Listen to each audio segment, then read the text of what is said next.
જય શ્રી કૃષ્ણ ભક્તજનો, આજે હું તમને એક સરસ મજાનો પ્રસંગ સંભળાવી રહી છું, જેનું નામ છે રઘુનાથ. તો ચાલો આપણે પ્રસંગ સાંભળીએ. આનંદ પ્રમોદ સુખભોગ રંગરાગ બધું સ્વપ્ન બની ગયું. રઘુનાથની જાણે સાતી બેસી ગઈ. દોમદોમ સાહિબી જેના ચરણોમાં આળોટતી હતી, જેની છત્રસાયામાં આશ્રય મેળવીને અનેક લોકો જીવનની ભૂખ ભાંગતા હતા, તે શ્રી કૃષ્ણચંદ્ર પર પરલોક સિધાવ્યા. એ કૃષ્ણચંદ્ર તો ગયા, પણ એમના વગર જીવન જીવવું અસહ્ય લાગતા સાધ્વી કમલા પણ પતિને પંથે પ્રયાણ કરી ગઈ. હવે બાકી રહ્યો માત્ર રઘુનાથ, કૃષ્ણચંદ્ર અને કમલાનો એકમાત્ર બેટો. માતા પિતાના અવસાનથી એ વ્યાકુળ બની ગયો. આજ દિવસ સુધી સંસારની વિષમતાઓ કેટલી અસહ્ય છે, કેટલી ભયાનક છે, કેટલી દુઃખજનક છે, એનો એને ખ્યાલ પણ ન હતો. માતા પિતાની છાયામાં અગવડતા કઈ સીજ છે એ એને જાણી નહોતી. રાગ, દ્વેષ, ઈર્ષ્યાની ભીતરમાં પડેલી ભયાનકતા ભાળી નહોતી. માનવ વચ્ચેના સ્વાભાવિક સ્નેહને બદલે સ્વાર્થની ખેલાતી ચાલબાજીની તો એને કલ્પના પણ આવી નહોતી. સરળ રઘુનાથ માતા પિતા જતા પંચકોશી કૂવામાંથી અચાનક પાણી અદૃશ્ય થઈ જતા જેમ ખેડૂત પોક મૂકીને રડી પડે તેમ આંસુ વહાવી ચાલ્યો. પત્ની અન્નપૂર્ણા એ તેને આશ્વાસન આપવા માંડ્યું, હિંમત ધરવા કહ્યું, પણ એ હૃદયને કઠણ બનાવી શક્યો નહીં. એની આંખો સામે તો પિતાની પ્રેમાળ મૂર્તિ તરવરી રહેતી. માની સ્મૃતિ તો એની વેદનાની માત્રાને વધારી મૂકતી હતી. અન્નપૂર્ણા સમજદાર સ્ત્રી હતી, પતિને અપાર પ્રેમથી ચાહતી હતી. માતા પિતાના વિયોગે મુરઝાઈ રહેલા પતિને સાંત્વન આપવા અનેકવિધ પ્રયાસ કરી રહી હતી.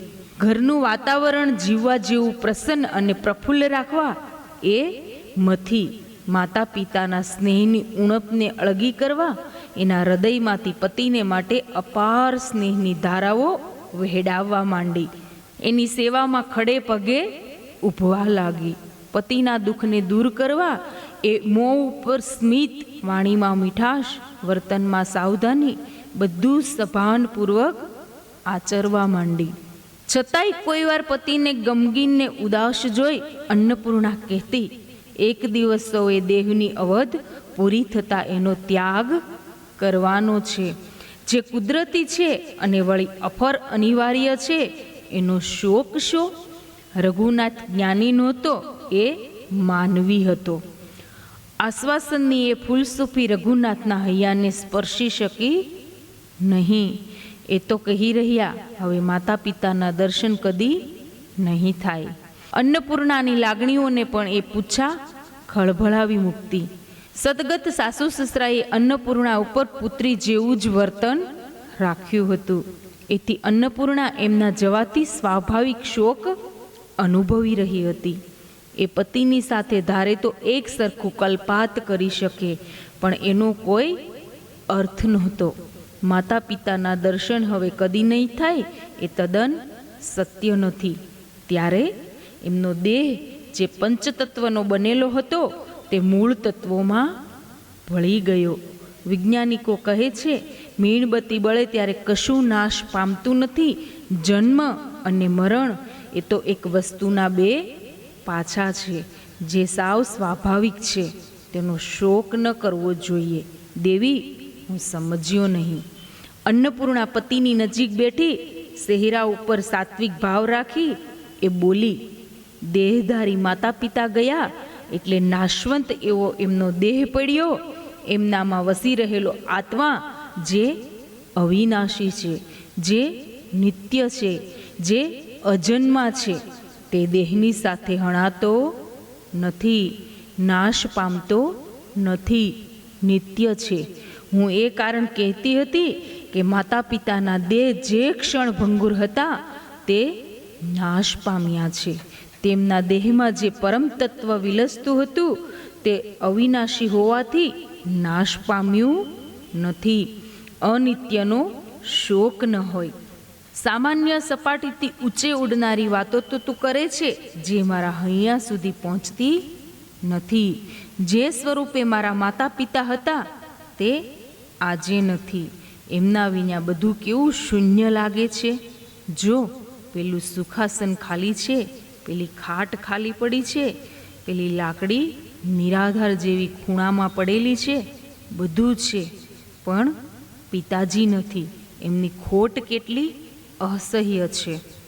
ને માતાજી વત્સલતાની મૂર્તિ જેવા સદાય હસમુખા જાણે અજાણે ધસી આવતી ઉદ્રેગની આંધીને પોતાના મધુર શબ્દોથી અને અખૂટ ધીરજથી ટાળી દેતા એ ગરવા અને પ્રેમાળમાં નામશેષ બની ગયા, સદા માટે ગયા. હું પૂછું છું દેવી કે આ શું વિચાર માત્ર અસહ્ય નથી? એ રીતે વિચારીએ તો જરૂર અસહ્ય છે, પણ પરિસ્થિતિમાંથી સમાધાન તો મેળવવાનું જ રહેશે ને. સમાધાન હૃદયના ભાવોને છેતરીને? હા, કારણ કે ભાવો ક્ષણિક છે, ઇન્દ્રિયોના માત્ર તરંગો છે. એ જે સુખ અને દુઃખ આપે તે કાયમી નથી, છતાં સહન કર્યા વિનાય છૂટકો નથી. તો કરવું શું? રઘુનાથે સીધું પૂછ્યું. શ્રદ્ધાપૂર્વક પ્રભુને ઉપાસો, ચિત્તની વૃત્તિઓને અવરોધી પરમ પ્રભુ એક જ સત્ય છે એ ધ્યેય દ્રષ્ટિ સમીપ રાખી પ્રભુને પામવાની ઈચ્છા સેવો. એમ કરશો ત્યારે જન્મ અને મૃત્યુ શું છે, સુખ અને દુઃખ કઈ બલા છે, ભોગ અને વૈભવ કેવી આફત છે, એ જાણવા વિચારવાનું રહેશે નહીં. સૃષ્ટિનો કરતા એની અપાર કરુણાનો વીંઝણો એવો તો વાશે કે પ્રાણી માત્ર પ્રત્યે સંભાવ જાગૃત થશે.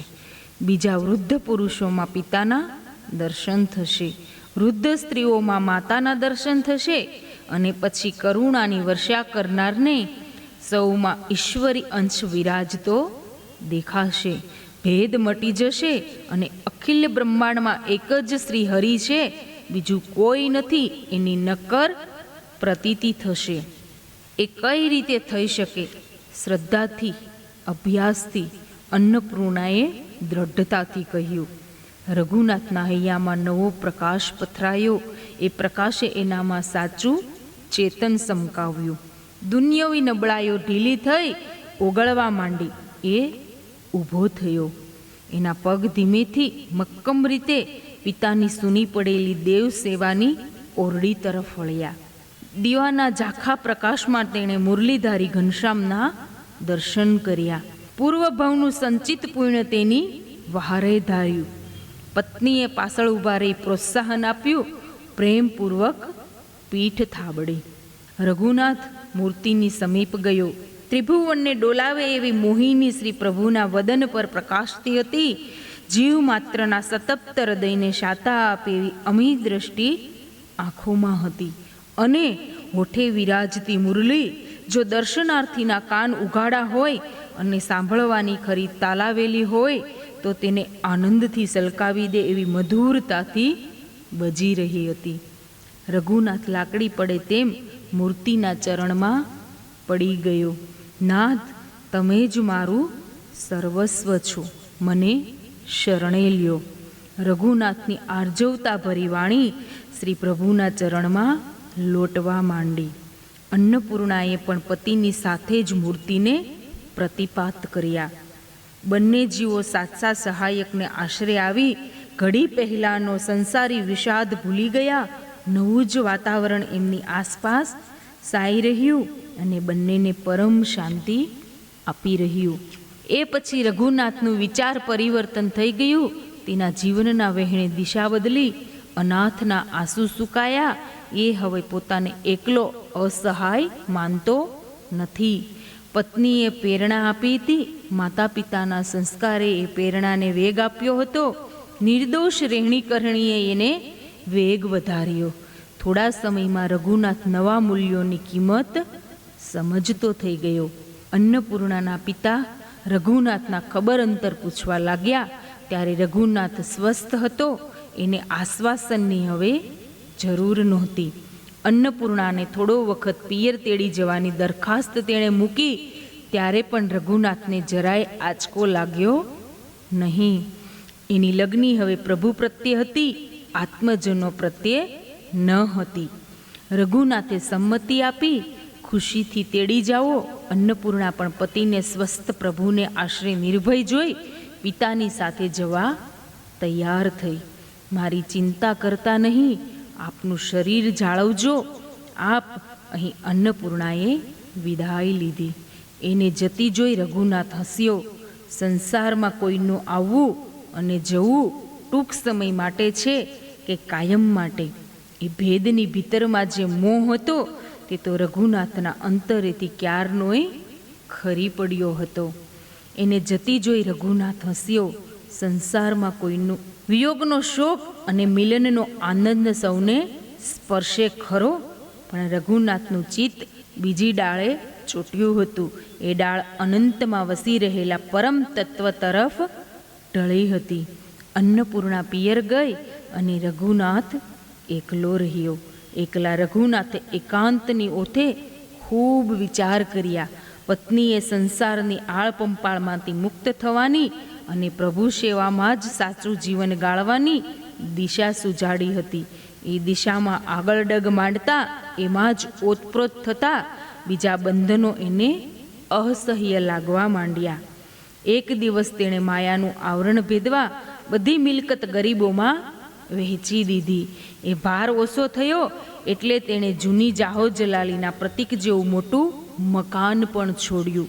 અને પછી તો એકમાત્ર શ્રી હરિ જ મારું સર્વસ્વ છે, બીજું કોઈ નથી. એ ભાવ હૈયામાં સંઘરી એ જગન્નાથપુરીને પંથે પડ્યો.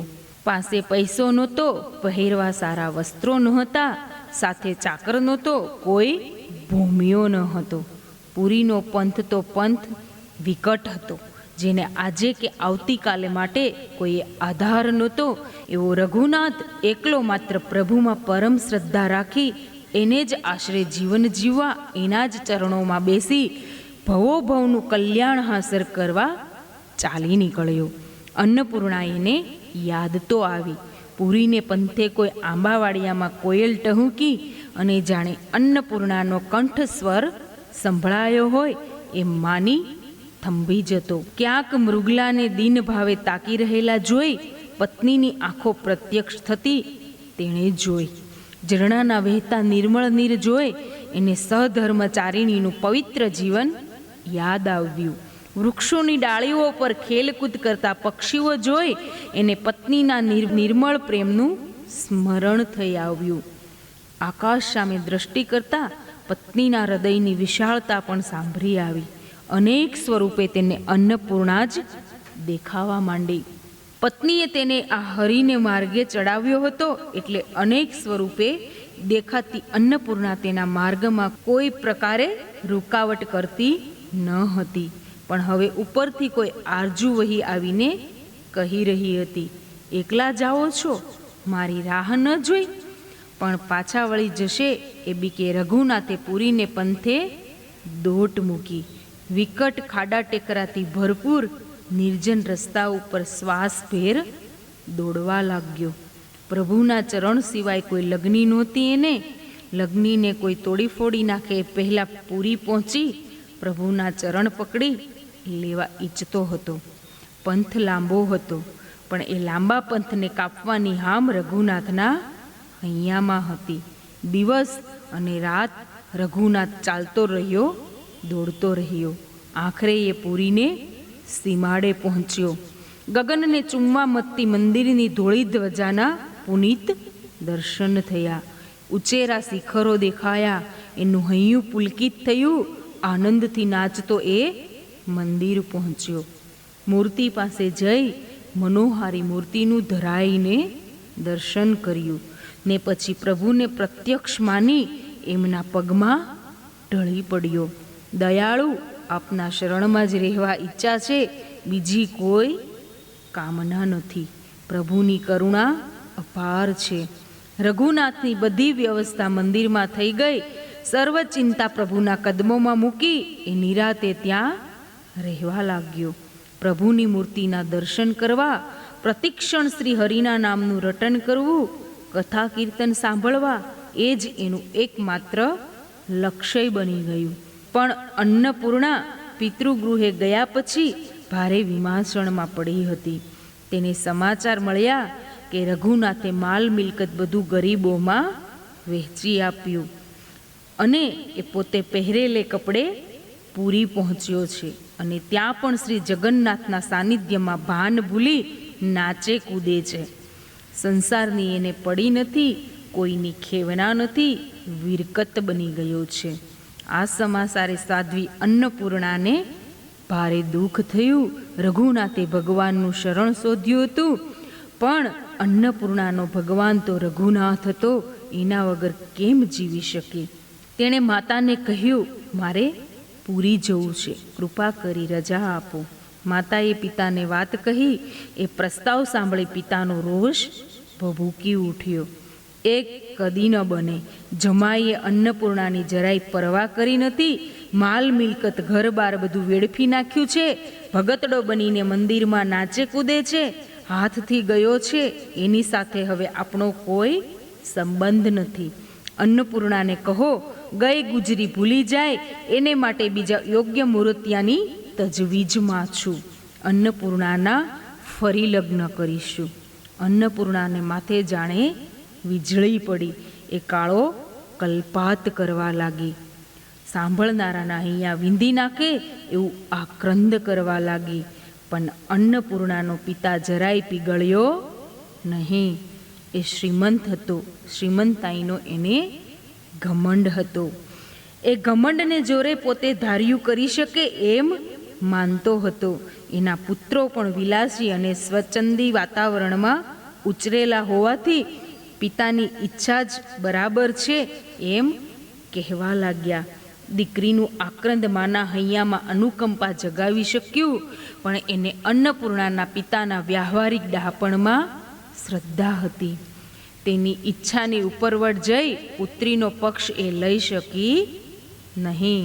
દીકરીને સાત્વન આપતા એમથી, પણ એથી વિશેષ કંઈ કરી શકી નહીં. આંસુઓએ હવે અન્નપૂર્ણાની આંખોમાં નિરાતે આસન જમાવ્યું. ઘવાયેલું પંખી લોહી ટપકાવતું અહીંથી ત્યાં જેમ પચડાટો ખાય, તેમ અન્નપૂર્ણા આંસુને ટપકાવતી પિતાના વિશાળ આરસના એકથી બીજા ખંડમાં બહાવરી બની ફરતી. પણ ક્યાંય ચેન પડતું નહીં એને. ઉડતા પંખીને જોઈ બોલી ઉઠતી, તમારી પાંખો આપો, મારે પૂરી જવું છે. બિચારા પંખી મૂંગા બની અન્નપૂર્ણાની વેદના વિલોકી રહેતા. વાયુને વહેતો જોઈ વિનવતી, મારી ખાતર તમારો ક્રમ બદલો, પૂર્વમાં પાછા ફરો અને મને સાથે ઉપાડો. ચોક્કસ ચોકઠામાં ઘૂમતા સૂર્યચંદ્ર કંઈ કરી શકે તેમ ન હતા. માનવીથી વિશેષ કો શક્તિશાળીના અંકુશમાં એ હતા. સૂર્યચંદ્ર વિરાટ મંગળના અગ્રણી હોવા છતાં સ્થાપિત નિયમોની પકડમાં હતા. લાગણી ગમે તેટલી તીવ્ર હોય તો પણ તેમને સ્પર્શી શકતી નથી. અન્નપૂર્ણાના પિતા ગંગાધર પોતે માનેલા શુભ કાર્યમાં ઢીલ કરે તેવા ન હતા. ભારે ગણતરીબાજ હતા. રાજ્યના અમાત્યના પુત્ર ઉપર એની નજર ઠરી. અમાત્યાનો પુત્ર યુવાન હતો, રૂપાળો હતો, પણ એના કેટલાક અપલક્ષણોને કારણે હજી સુધી અવિવાહિત રહ્યો હતો. અન્નપૂર્ણા જેવી સુયોગ્ય સ્ત્રી મળશે તો પુત્ર ઠેકાણે આવી જશે એવા ખ્યાલથી અમાત્યે હા પાડી. અને પછી અમાત્યાનો પુત્ર બસુ અન્નપૂર્ણાને જોવા એક દિવસ 22 વસુરને ત્યાં આવી ચડ્યો. તેણે અન્નપૂર્ણાને જોઈ એનું અંતર નાચી ઉઠ્યું. અન્નપૂર્ણાનો ગોરોવાન ઘાટીલું અંગ અને એ અંગમાં ચમકતી કમનીય કાંતિ બસુને લોભાવવા માટે પૂરતા હતા. એની આંખોમાં રઘુનાથની ઝંખનાનો તડફડાટ હતો. તે બસુ જોઈ શક્યો નહીં. એ જોવા જાણવાની એને પરવાહ નહોતી. એને તો સ્ત્રીનો દેહ જોઈતો હતો. સ્ત્રીના દિલની એને મન કશી જ કિંમત ન હતી. તેણે હા કહી અને ગંગાધરે લગ્ન તિથિ નક્કી કરી. અન્નપૂર્ણા ફફડી ઉઠી. દેવમૂર્તિ પાસે જઈ હૈયું વીંધી નાખે એવો કલ્પાત તેણે આદર્યું. એ શું કરે? નાચી જાય? પ્રાણ આપે? પિતાએ તેને ભારે જાપ્તામાં રાખી હતી. હા, એ એક જ રસ્તો રહ્યો હતો, પણ કઈ રીતે? એ ભગવાનને વારે ઘડીએ વિનવતી હતી, દયાળુ, મારી જીવાદોરી તોડી નાખો. પિતાના ઘરમાં રહેતી દાસી આ બધું જોયા કરતી હતી. પથ્થરને પણ પીગળાવી નાખે એવું અન્નપૂર્ણાનું આક્રંદ આ દાસીથી સહન થયું નહીં. એ એની પાસે આવી માં જેમ દીકરીને પંપાળે તેમ તેણે અન્નપૂર્ણાને પાસે લીધી અને કહ્યું, બહેન, જીવન માગ્યું મળતું નથી અને તોડ્યું તોડી શકાતું નથી, તો શું કરું? હિંમત રાખો, પ્રભુમાં શ્રદ્ધા રાખી મુશ્કેલીનો મક્કમ મુકાબલો કરો. કઈ રીતે? અન્નપૂર્ણા તો ચારે તરફ ભયંકર નિરાશાનો અંધકાર જોઈ રહી હતી. આશ્વાસન આપનારા હૈયામાંથી પણ એ જ પ્રશ્ન ઉઠ્યો. એ પણ મૂંઝાઈ ગઈ. એક પ્રયત્ન કરીશું. કહો, અહીંથી એક સંઘ પૂરી જાય છે. રઘુનાથજીને સંદેશો મોકલીએ અને લખીએ કે લગ્નની તિથિ પહેલાં અહીં એ આવી જાય. એ કેમ બનશે? દિવસો તો ખૂબ થોડા રહ્યા છે. પ્રયત્ન તો કરીએ, ઈશ્વર જરૂર સહાય કરશે. બધી પરિસ્થિતિ સ્પષ્ટતા કરતો પત્ર અન્નપૂર્ણાએ લખ્યો અને વહેલાસર આવી પહોંચવા તેણે પતિને આગ્રહપૂર્વક વિનંતી કરી. સમયસર નહીં આવો તો મૃત્યુને ભેટવા સિવાય અન્નપૂર્ણાને કોઈ આરો નથી. એ પણ ઉમેર્યું. પૂરી ઉપડતા સંઘના એક સજ્જનને દાસીએ એ પત્ર આપ્યો. એ સજ્જને દાસીને બધી વાતથી માહિતગાર કર્યા અને પત્ર હાથોહાથ પહોંચાડવા વિનંતી કરી. પણ બહેન, દર્શનાર્થીઓની ઉભરાતી એ નગરીમાં હું રઘુનાથનો પતો કઈ રીતે મેળવીશ? હું એમને ઓળખતો પણ નથી. તમારું કહેવું સાચું છે ભાઈ. અનેક યાત્રાળુઓની ભીડમાં કોઈને પણ ખોળવો એ મુશ્કેલ કાર્ય છે, પણ મેં સાંભળ્યું છે કે રઘુનાથ નિરાળો ભક્ત છે, જેણે ઘર છોડ્યું છે, ધન છોડ્યું છે, સાધ્વી જેવી પત્ની છોડી છે અને પરમેશ્વર સાથે જ જેણે જીવન જોડ્યું છે, તે અનેકમાંથી જુદો તરી આવશે. પ્રભુ આપને અવશ્ય સહાય કરશે. સારું બહેન.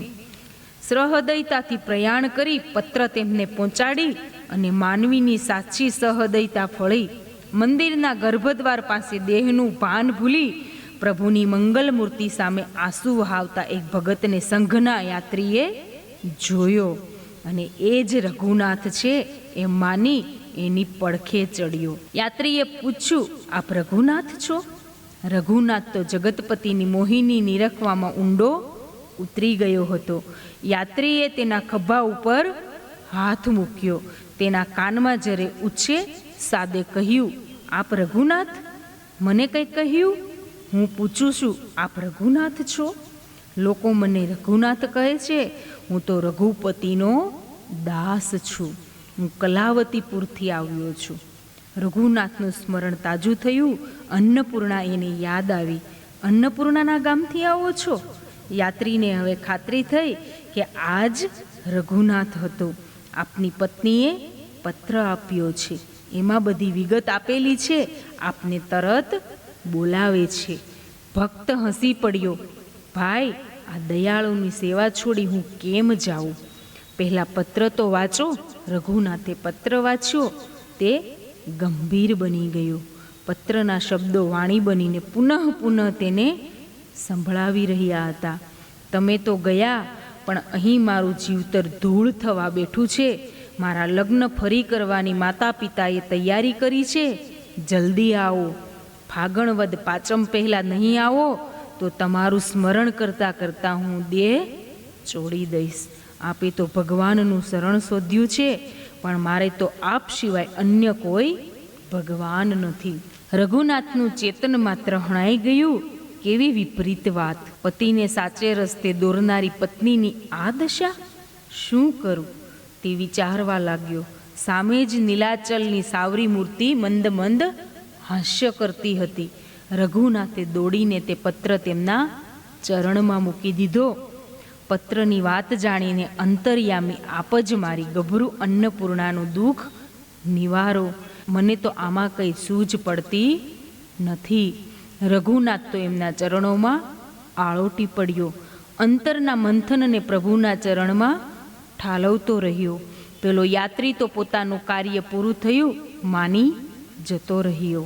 પણ રઘુનાથે ભગવાનને છોડ્યા નહીં, ત્યાંને ત્યાં જ પડ્યો રહ્યો. પ્રભુની લીલા અપાર છે. સવારે રઘુનાથની આંખ ઉઘડી ત્યારે તેણે જોયું કે મંદિરમાં ન હતો, એક પુરાણા ઊંચા વૃક્ષ નીચે એ પડ્યો હતો અને સામે જ એક આલીશાન ઇમારત ખડી હતી. એ અવાક બની ગયો. પાસેથી પસાર થતા એક જણને પૂછ્યું, ભાઈ, આ સ્થળનું નામ શું છે? કલાવતીપુર. આ સામે મકાન છે તે કોનું છે? અહીંના શ્રેષ્ઠી ગંગાધરણ ચરણની એ હવેલી છે. ધન્ય પ્રભુ ધન્ય, ગદગદ કંઠે એ બોલી ઉઠ્યો. વૃક્ષની નીચે ગોઠણભેર થઈ તેણે પ્રાર્થના કરી અને પછી સ્વચ્છ થઈ એ મકાનના મુખ્ય દ્વાર પાસે પહોંચી તેણે બૂમ પાડી, અન્નપૂર્ણા, એ અન્નપૂર્ણા. મોડી સવાર સુધી ઊંઘતા બીજાઓએ તો આ બૂમ સાંભળી નહીં, પણ વ્યથિત ચિત્ત અન્નપૂર્ણા જાગતી જ પડી રહી હતી. તેણે અવાજ સાંભળ્યો, સ્વર પારખ્યો, તેણે રોમાંચ અનુભવ્યો.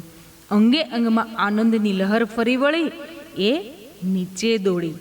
ફાટેલી એક ધોતલી પહેરેલો, શરીરે સાવ કૃશ બનેલો, પણ ચહેરા ઉપર કો અનેરું તેજ ચમકાવતો રઘુનાથ બારણામાં જ ખડો હતો.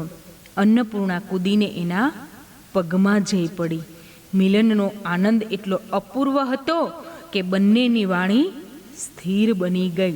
જીભ દ્વારા જે કંઈ કહેવાનું હતું તે આંખો જ કહેતી હતી અને હૈયા જ હોકારા ભણતા હતા. રઘુનાથ આવ્યાના સમાચાર ઘરમાં ફેલાતા વધુ વિલંબ થયો નહીં. ગંગાધર સફાળો જાગ્યો. અન્નપૂર્ણાની માતા અને ભાઈઓ પણ ચિંતાથી ઘેરાઈ ગયા. આ શૂળ ઓચિંતું ક્યાંથી પ્રગટ થયું? માતાએ પણ એ જ કહ્યું. ગંગાધર કાબેલ હતો. હૃદયમાં વિષ ભરી રાખીને મોં ઉપર સ્મિત રમતું રાખે એવી દુન્યવી માટીથી તે ઘડાયેલો હતો. તેણે સૌને મૂંગા રહેવા સૂચન કર્યું અને હસ્તે મુખડે બહાર આવ્યો. હેતના અને આદરના ઉભરા ઠાલવતો એ દૂરથી જ બોલ્યો, પધારો રઘુનાથજી, પધારો. પિતાનો અવાજ સાંભળી અન્નપૂર્ણા દૂર ઊભી. પિતા આ રીતે રઘુનાથનો સત્કાર કરશે એની એને કલ્પના પણ ન હતી. એનું અંતર સંતોષ પામ્યું. મીઠાશનો મહેરામણ ઉચળતો જોઈ રઘુનાથે પ્રભુને યાદ કર્યા અને સ્વસુરને પ્રણામ કર્યા. પાછળ આવીને સાસુએ અને શાળાઓએ જે આનંદ પ્રગટ કર્યો તેથી પોતે એકમાત્ર જીર્ણ વસ્ત્ર પહેરીને સ્વસુર ગૃહે ઊભો છે એ ગ્લાની પણ રઘુનાથ વિસરી ગયો. ભપકાદાર ખંડમાં તેને ઉતારો મળ્યો. નવા વસ્ત્રો પણ મળ્યા. એની આજુબાજુ સાસુ સસરા ખડે પગે ઊભા રહી ખાતર બરદાસ્ત કરવા લાગ્યા. ત્યારે રઘુનાથને અન્નપૂર્ણાએ લખેલા પત્રની સચ્ચાઈ વિશે એક પણ શંકા જાગી. એ જાણતો હતો કે અન્નપૂર્ણા સત્ય વક્તા ને સ્પષ્ટ વક્તા હતી. એ કદી ખોટું લખે નહીં. ઉરમાં ઉગતી શંકાને તેણે દાબી દીધી. ઈશ્વર સૌનું સારું કરશે એ શ્રદ્ધા એમનામાં હતી. એ શાંત રહ્યો અને અંતરથી ઈશ્વરને સ્મરી રહ્યો. રઘુનાથે બપોરે ભોજન કર્યું અને આરામ માટે એ સૂતો. એના આરામમાં જરાય વિક્ષેપ ન પડે તે માટે બીજા બધા વિખરાઈ ગયા. એકાંત મળતા અન્નપૂર્ણા પતિના કમરામાં આવી. તે કંઈ બોલે તે પહેલાં પતિની દ્રષ્ટિ તેને પૂછી રહી. તે લખ્યું હતું તે ખરેખર સાચું છે. કુટુંબીજનોના વર્તનમાં થયેલા પરિવર્તનનો ભેદ અન્નપૂર્ણાથી પણ સમજાયો ન હતો. બની હતી તે બધી વાત પતિને કહેવા તેની નજીક બેઠી, પણ વાતની શરૂઆત કરે તે પહેલાં પેલી દાસી અંદર આવી. બહેન, જરા બહાર તો આવો. દાસી અન્નપૂર્ણાની શુભેચ્છક હતી. અનિચ્છા છતાં અન્નપૂર્ણા તેની સાથે બહાર ગઈ. દાસીએ તેને મૂંગા મૂંગા પાછળ આવવાનો ઈશારત કરી. અન્નપૂર્ણા સાવધ બની દાસી ગઈ તે ખંડમાં તે પહોંચી. દાસીએ સાવચેતીથી ખંડનું મુખ્ય દ્વાર બંધ કર્યું અને એક નાની નળીમાંથી આવતો વાતચીતનો અવાજ સાંભળવા અન્નપૂર્ણાને થોભાવી. ભારે થઈ ઓચિંતો ક્યાંથી ટપકી પડ્યો. અન્નપૂર્ણાએ પોતાના ભાઈનો અવાજ પારખ્યો. પહેરવા કપડાં નથી, શરીરનું ઠેકાણું નથી, ભિક્ષા માગીને જીવતો લાગે છે, માં કહી રહી હતી. શાંતિ, નીરવ શાંતિ. અન્નપૂર્ણા માત્ર પોતાના હૈયાની ધડકનનો અવાજ સાંભળી રહી. કોઈ પણ ભોગે એનો કાંટો કાઢી નાખો, બીજો ભાઈ બોલ્યો. સાંભળીને અન્નપૂર્ણા ધ્રુજી ઉઠી. પણ કઈ રીતે? માએ પૂછ્યું. મારથી અધમુઓ કરી તેને દૂર દૂર ક્યાંય ફેંકી આવીએ. પણ અન્નપૂર્ણાએ ધરતી પગ નીચે ચરકી જતી લાગી. ભોજનમાં વિષ આપી દો, કાયમની નિરાત, પિતા કહેતા સંભળાયા. અન્નપૂર્ણાની છાતીમાં જાણે ગોળી વાગી. એ કંપી ઉઠી. મીઠાશની પડખે ઝેરનો વાસ હોય છે ને ઝેરનો ઉપયોગ કરવા માટે જ મીઠાશ. આગળ રહેવું હોય એ ખાતરી તેને પિતાનું વર્તન જોઈને થઈ. પિતા સૌ કરતાં ભયંકર છે તેની તેને ખાતરી થઈ ગઈ. આજે સાંજે જ ભોજનમાં વિષ આપો, રઘુનાથ અહીં છે. એ વાત અમાત્યને કાને પહોંચી જાય તે પહેલાં એનું કાસળ કાઢી નાખો. પિતાના અવાજમાં દૃઢતા હતી. હસતું મોં રાખીને નિર્દોષ માનવીને મારી નાખવાની ઠંડી ક્રૂરતા હતી. અન્નપૂર્ણાને બીક લાગી કે પરાણે દબાયેલી ચીજ એના કંઠમાંથી બહાર કૂદી પડશે. એ દ્વાર ખોલી નાઠી. પતિના ખંડમાં આવીને તે બોલી ઉઠી. એ લોકો ભોજનમાં વિષ આપવાનું નક્કી કરે છે. એ સાંભળીને રઘુનાથ ખડખડાટ હસી પડ્યો. દેવી, તમે જ કહ્યું હતું ને કે દેહની અવધ પૂરી થતાં સૌએ જવાનું છે. દેહનો શોક શાને? પણ આ કુદરતી મોત નથી, ષડયંત્ર છે. મેં મારી ચિંતા તો પરમેશ્વરને છોપી છે. મને તો પ્રભુમાં જ પરમ શ્રદ્ધા છે. એ શ્રદ્ધાની દીવડી તમે જ ચેતાવી છે. તમને શ્રદ્ધા નથી? શ્રદ્ધા તો છે, પણને આગળ કરી દેવી, શ્રુદ્રષ્ટિ કરતાની કરુણાની કિંમત ઓછી આંકો નહીં. વિચારો તો ખરા કે આટલો વહેલો એ કઈ રીતે પહોંચ્યો. પતિના ચહેરા ઉપર ચળકતું તેજ અન્નપૂર્ણા જોઈ રહી. એ વધુ દલીલ કરી શકી નહીં. વિષ ભર્યા ભોજનનો સ્વાદ ચખાડવાનું શ્રી હરિએ ધાર્યું હોય તો એમની ધારણા પૂર્ણ હો. ઈશ્વર પ્રત્યેની અપાર શ્રદ્ધાનો રણકો રઘુનાથના શબ્દોમાં હતો અને કોઈ પણ કસોટી સહી લેવીની તાકાત એમાંથી ઉઠતી હતી.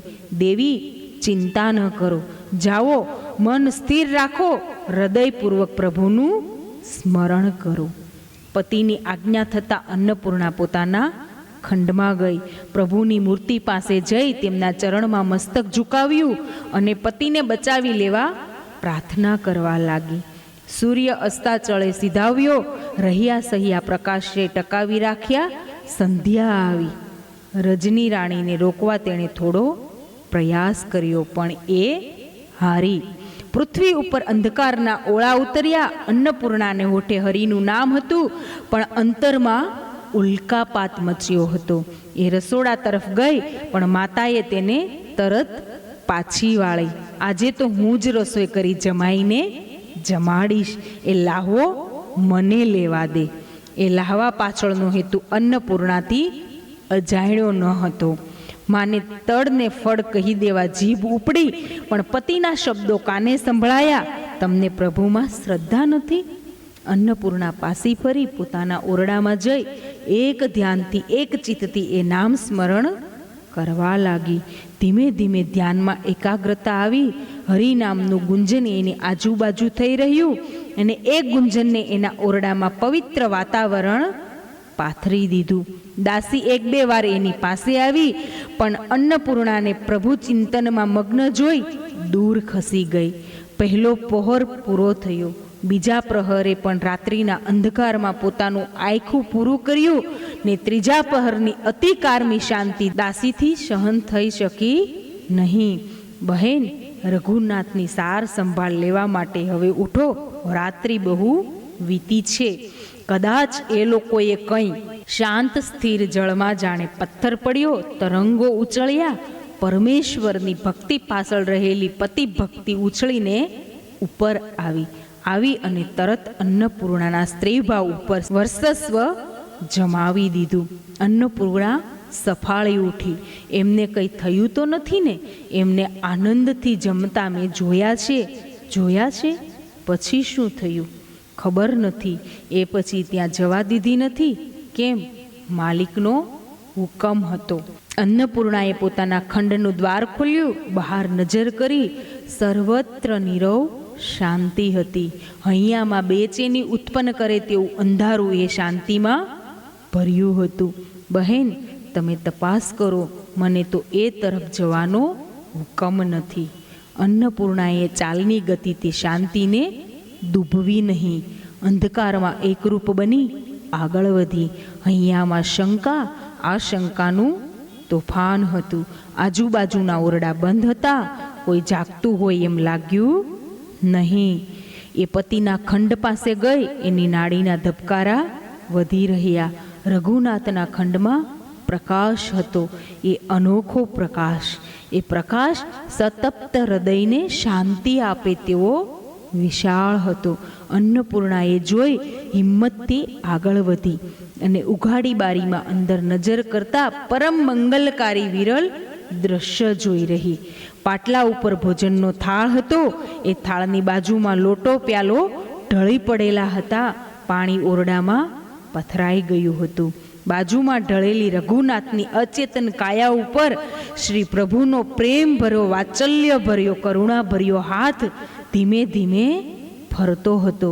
અને પ્રભુ પોતે મધુર વાણીથી કહી રહ્યા હતા, રઘુનાથ ઉઠો, જાગ્રત થાઓ. અન્નપૂર્ણાએ તો ઝળહળતા પ્રકાશમાં પ્રભુ શ્રી હરિની પીઠ જોઈ જ હતી અને માત્ર મધુર વાણી જ સાંભળી હતી. પણ એથી તો એ પરમ આનંદની અવધિ અનુભવી રહી હતી. અચેતન પતિને ઉઠતો જોઈ એ હર્ષથી બાવરી બની અને એ જ ક્ષણે પ્રકાશને અદૃશ્ય થતો જોઈ સાનભાન ભૂલી મૂર્છિત થઈ એ ઢળી પડી. ગાઢ નિંદ્રામાંથી જાગ્રત થતો હોય એમ રઘુનાથ ઉઠ્યો. આંખો ખોલી. સર્વત્ર અંધકાર હતો, પણ અંતરમાં જાણે અંજવાળું પથરાયું હતું. રોમે રોમમાં નવચેતન પ્રગટ થયું હતું. એ નવા જ પરમ સુખદાયી ભાવની અનુભૂતિ કરી રહ્યો હતો. એ જ સ્થિતિમાં ઘણીવાર સુધી બેસી રહ્યો. અન્નપૂર્ણાના ગયા પછી અન્નપૂર્ણા કઈ સમાચાર લઈ પાછી ફરશે એ આશાએ દાસી જાગતી બેઠી હતી. એ પણ મુખ ભાવે સૌનું કલ્યાણ ઈચ્છી રહી હતી અને પ્રભુને પારથી રહી હતી. ઠીક સમય વીત્યો, પણ અન્નપૂર્ણાની ખાતર એ અંધારામાં માર્ગ કરતી આગળ વધી ને ત્યાં પહોંચીને ગાઢ અંધકારમાં પણ તેણે અન્નપૂર્ણાને અચેતન અવસ્થામાં પડેલી જોઈ એ દોડીને દીવો લઈ આવી. અન્નપૂર્ણાના મોં ઉપર પાણી ચાટ્યું. શેડાવતી વાયુ ઢોળવા લાગી. અન્નપૂર્ણાની આંખો છેવટે ઉઘડી. તેણે દાસીને ઓળખી. આંખોમાં ચિંતા જોઈ, પણ અન્નપૂર્ણાનું નવલું દર્શન થયું. ચિંતા, ઉદ્વેગ, ભય ને સંતાપ પડખે પણ ન ચડે એવી મનની શાંતિ મળી હતી. પ્રભુ પ્રત્યેની અપાર શ્રદ્ધાની ગાંઠ મજબૂત થઈ હતી. એ હસી પડી. મને કંઈ થયું નથી, ચિંતા ન કર. દીવો લાવ, હું એમની પાસે જાઉં છું. એ પણ સુખરૂપ છે. દાસી સંતોષથી પાસી વળી ગઈ. અન્નપૂર્ણાએ દીવાના પ્રકાશમાં પતિને આનંદ સમાધિમાં બેઠેલા જોયા. પરમ કૃપાળુ પરમેશ્વરનો હસ્ત જે શરીર ઉપર હેતનો સ્નેહનો સ્પર્શ કરાવી ગયો હોય તે શરીરને તે જોતા ધરવ થાય નહીં. કાંતિ ધરી રહેલા પતિના દેહને અન્નપૂર્ણાએ પૂરા સંતોષથી જોયો. એ એની નજીક બેઠી એમને ખભે સુકોમળ હાથ મૂકી બોલી, સ્વામીનાથ, ધન્ય છે, આપે તો જીવન સાર્થક કર્યું. સાથે દાસીને પણ તારી દીધી. રઘુનાથે ધીમેથી આંખો ખોલી પત્ની સામે જોયું. પત્ની પતિની આંખમાં પરમ આનંદની છાયા જોઈ રહી હતી. આપ ધન્ય છો કહી અન્નપૂર્ણા પતિના કંઠે ઝૂકી પડી. કેમ? અન્નપૂર્ણાએ બધી વાત કહી. સાંભળીને રઘુનાથની સ્મૃતિ જાગી. તેણે સાંજનું ભોજન, એ ભોજન કરતાં પેટમાં ઉઠેલી કાળી વેદના એ યાદ આવ્યું. પરિણામ સુખમાં આવ્યું હતું, પણ એ તો આભારી હતું શ્રી હરિની કૃપાને કારણે. એ ભાવવેશમાં આવી ગયું. એની આંખોમાંથી આંસુની ધારા વહેવા લાગી. આપે તો શ્રી હરિને બરાબર સાધ્યા છે, અન્નપૂર્ણાએ કહ્યું. અન્નપૂર્ણા, રઘુનાથ એકદમ ઊભો થયો. હું હવે અહીં રહી નહીં શકું. એક ક્ષણ પર મારું સ્થાન અહીં નથી. પુરીમાં શ્રી પ્રભુની પાસે જ છે. એમના દર્શન વગર મારું દિલડું મૂંઝાય છે. એ એક જ મારો આધાર છે. એણે ઉઘાડા બારણા તરફ પગ ઉપાડ્યા. અન્નપૂર્ણાએ એમનો હાથ પકડી લીધો. ત્યારે જ આ સમયે, હા, અને મારું શું? અન્નપૂર્ણાએ નિશ્ચય કરી લીધો. તેણે પતિનો હાથ છોડ્યો નહીં. ઉઘાડા બારણામાં થઈ બંને બહાર આવ્યા. પાછલી રાતના ઘેરા અંધકારને આકાશના તારાનું તેજ જરાય ઓછું કરી શકાતું ન હતું. પણ હરિના ચરણમાં જ જીવન વ્યતીત કરતા અને શ્રી હરિમાં જ અપાર વિશ્વાસ ધરાવતા આ દંપતી અંધકારમાં પણ પ્રભુ કૃપાની તેજની કેડી જોઈ રહ્યા ને ઝડપથી પગ ઉપાડવા માંડ્યા. પૂર્વ દિશા ભણી જ્યાં અનેક ગાઉને અંતે નીલાચલનાથ વિરાજે છે. નાલાયક દુષ્ટ આખરે અન્નપૂર્ણાને ઉપાડી ગયો. ગંગાધરની બધી યોજના નિષ્ફળ ગઈ. એ બરાડા પાડવા લાગ્યો. ઝેરને પણ એ પચાવી ગયો. પુત્રે આશ્ચર્ય પામી પૂછ્યું, ઝેરની અસર તો થઈ હતી, એને ઢળી પડતા તો આપણે સૌએ જોયો હતો. અન્નપૂર્ણાની મા બોલી. એ જ વખતે એના શરીરને ક્યાંક ઠેકાણે પાડી દીધું હોત તો? હવે આ ચર્ચા પડતી મૂકો. અન્નપૂર્ણાની પાછળ પડો, એને પકડીને લઈ આવો. હું અમાત્યને કેમ કરીને મોં બતાવીશ. આ ખબર અમાત્યના પુત્ર બસુને કાને પહોંચ્યા. એ તો ભાવિ સુખની કલ્પનામાં રાચતો. એ કલ્પનાને ઊંડી જતી સરી જતી જોઈ એના ક્રોધની માત્રા વધી. ઘોડે સવારોને લઈ અન્નપૂર્ણાને શોધવા ઉપડ્યો. અન્નપૂર્ણા અને રઘુનાથ તો હરિના ગુણ ગાતા આગળ ને આગળ વધી રહ્યા. એ પવિત્ર આત્માઓને પાસેથી પસાર થતા જોઈ હરિયાળા વૃક્ષો ડાળીઓ લંબાવી અભિવાદન કરે છે. આ બંનેના કંઠમાંથી ભક્તિનો જે સૂર વહેતો એનું અનુકરણ કરી પક્ષીઓ પણ સાથ આપવા લાગ્યા. વિકરાળ પશુ પ્રાણીઓ પણ પોતાનો સ્વભાવ છોડી આ દંપતીને નમ્રતા ભરી અંજલિ આપવા લાગ્યા. રતુંબડી ધરતી તો પ્રભુના આ પ્યારાનો સ્પર્શ લાભ મળતા પુલકિત બની ગઈ. દેવી, કેવું સરસ વાતાવરણ છે, જાણે હરિગુણ ગાયા જ કરીએ. ખરું છે, પત્નીએ અનુમોદન આપ્યું. પ્રભુની લીલાનું પાન કરતા કરતા દંપતી આગળ ને આગળ વધી રહ્યું. રઘુનાથે પ્રસન્નતાથી ગાન શરૂ કર્યું. આખો આકાશ સામે માંડી ઝૂલતો ડોલતો મસ્ત બનીને એ ગાવા લાગ્યો. સ્વર ધીમે ધીમે હૃદયના ઊંડાણમાંથી નીકળી અહીં તહીં ઘૂમવા લાગ્યો. અન્નપૂર્ણા પણ આ સૂરમાં સાથ પુરાવા લાગી અને વચ્ચે વચ્ચે તાળી પાડી તાલ દેવા લાગી. ગાન જામવા માંડ્યું અને સ્વરની મીઠાશ વધતી રહી. ભગવાન સૂર્યનારાયણ ખુશ ખુશ થઈ પૂર્ણ રૂપે પ્રકાશી ઉઠ્યા. વનવગડાનો માર્ગ ઉજાસથી પ્રકાશી ઉઠ્યો. સ્વામી, દોડતા ઘોડાઓના અવાજ સંભળાય છે. અન્નપૂર્ણા પતિની જેમ સાવ એકાંત બની ન હતી. તેણે પાછળથી આવી રહેલા ઘોડાઓના ડાબલાનો અવાજ સાંભળ્યો. તે ચમકી પતિને ચેતવ્યા, પણ રઘુનાથને કોઈ ભય ન હતો. પાછળ નજર પણ નાખી નહીં. તેના પગ તો પુરીની દિશા ભણી જ આગળ વધી રહ્યા હતા. આંખો તો હરિદર્શન માટે ઉતાવળી બની હતી. ગવાતા ગાનમાં મિલનનો તલસાટ સંભળાયો હતો. અન્નપૂર્ણા વારે ઘડીએ પાછળ નજર નાખ્યા કરતી હતી. દોડતા ઘોડાઓનો અવાજ નજીક જણાયો. ધૂળના ઉડતા ગોટાઓ સ્પષ્ટ દેખાવા લાગ્યા. તેણે પતિનો હાથ પકડ્યો, ચાલમાં ગતિ વધારી. રઘુનાથે પણ ઉતાવળથી ચાલવા એ વિનવવા લાગી. પણ છે શું? રઘુનાથ પૂછવા લાગ્યો. કંઈ નથી, આગળ ચાલવા માંડો. પાછળથી કોઈ રઘુનાથને કહી રહ્યું હતું. સાંભળીને દંપતીએ આશ્ચર્યથી પાછળ જોયું. રાજકુમાર જેવા બે તેજસ્વી યુવાનો ઘોડા ઉપર બેસી તેને થનગન નાચાવતા આવી રહ્યા હતા. એ કોણ છે? એ પૂછવાની બંનેને ઈચ્છા થઈ, પણ તેઓએ માત્ર સ્મિત કર્યું ને હાથથી ઈશારા કરી આગળ વધો. આશ્ચર્ય અને કુતૂહલને વાગોળતા પતિ પત્ની આગળ ચાલવા માંડ્યા. પાછળના રાજકુમારોના ચહેરા ઉપર અવર્ણનીય ક્રાંતિ અને વીરશ્રી ચમકતી હતી. એની ઓથમાં સૌ કોઈ પોતાને સુરક્ષિત માને એવી એનામાં શક્તિ જણાતી હતી. નિર્ભય બની રઘુનાથ અન્નપૂર્ણા પ્રવાસ ખેડી રહ્યા. સ્પષ્ટ સંભળાતો ઘોડાઓનો અવાજ ધીમો પડ્યો, પછી તો એ સંભળાતો સાવ બંધ થયો. ખૂબ દૂર દૂર ગયા પછી અન્નપૂર્ણાએ પાછળ નજર કરી તો ત્યાં કોઈ ન હતું. વિશાળ જંગલના પેટાળમાં ભળી જતો માત્ર રસ્તો જ દેખાતો હતો. એ રસ્તા ઉપર પેલા તેજસ્વી રાજકુમારો પણ દેખાતા ન હતા. પાછળ તો કોઈ દેખાતું નથી, અન્નપૂર્ણાએ કહ્યું.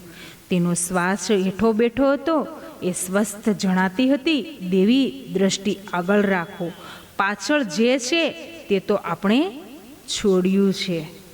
સાંભળીને એ ચૂપ રહી. પતિની સાથે ચાલતા ચાલતા એ વિચારતી તો હતી જ, પેલા રાજકુમારો અચાનક કેમ આવી પડ્યા? એમના આવ્યા પછી બીજા ઘોડે સવારો ક્યાં અટકી ગયા? એ બે જણાએ અનેકને કઈ રીતે પાછા વળ્યા? એ કોણ હતા? સ્વભાવે સરળ અને નિખાલસ હતી. પતિને પૂછવાની એને વળી ઈચ્છા થઈ, પણ એ ઈચ્છા પ્રગટ કરી શકી નહીં. પતિની સામે જોયું તે એ અંતરિક્ષમાં કંઈક જોઈ રહ્યા હતા અને એ જોવાનો આનંદ માણતા હતા. અન્નપૂર્ણાને પેલા રાજકુમારોના મુખ ઉપરનું સ્મિત, મોહક સ્મિત યાદ આવ્યું. એ મુખડાના મોહક સ્મિતને શું સ્વામી જોઈ રહ્યા હશે? અન્નપૂર્ણાએ અંતરને પૂછ્યું. એનું અંતર એને પૂછી રહ્યું, પણ તને કેવું લાગ્યું? અન્નપૂર્ણાના શરીરમાં જણજણાટ આવી ગઈ. અન્નપૂર્ણાને થયું કે એ સ્મિત સંજીવની સમૂહ હતું. એવું સ્મિત કોનું હોય? વળી પ્રશ્ન ઉઠ્યો, બિચારી અન્નપૂર્ણા. શ્રી હરિ, શ્રી હરિ. તેણે પતિને નામ સ્મરણ કરતો સાંભળ્યો. અન્નપૂર્ણાને જાણે જવાબ મળી ગયો. ગળગળી થઈ પૂછવા લાગી, હવે શ્રી પ્રભુ કેટલા દૂર છે? માનવ માત્રનો સનાતન પ્રશ્ન છે. હરિને મેળવવા એ જ આખરી ધ્યેય છે. એ ધ્યેયને આ જન્મે નહીં તો અનેક જન્મો પછી હાંસલ કરવાનું છે. એ પ્રશ્ન પાછળ વ્યક્તિની જેટલી તીવ્ર ઝંખના, અપાર લગ્ની, અમાપ સાધના, એટલી ધ્યેય પ્રાપ્તિ વરેલી એ કોણ નથી જાણતું? રઘુનાથ પ્રભુ કૃપાથી એ જાણતો હતો. એટલે જ પત્નીને પૂછ્યું ત્યારે એકદમ અન્નપૂર્ણા તરફ ઢળ્યો. અન્નપૂર્ણાના અવાજમાં ઉઠતી તીવ્ર ઝંખનાની વેદના તેણે અનુભવી. પોતે સાથીદારનું સાચું પરિવર્તન સમજી ગયો. તેણે પત્નીનો હાથ પ્રેમથી પકડી લીધો અને કહ્યું, હવે બહુ દૂર નથી. આ વાતને વર્ષો વીતી ગયા છે, પણ ભક્ત રઘુનાથનો એ ઉત્તર હજી એ હવામાં ગુંજે છે. જય શ્રી કૃષ્ણ.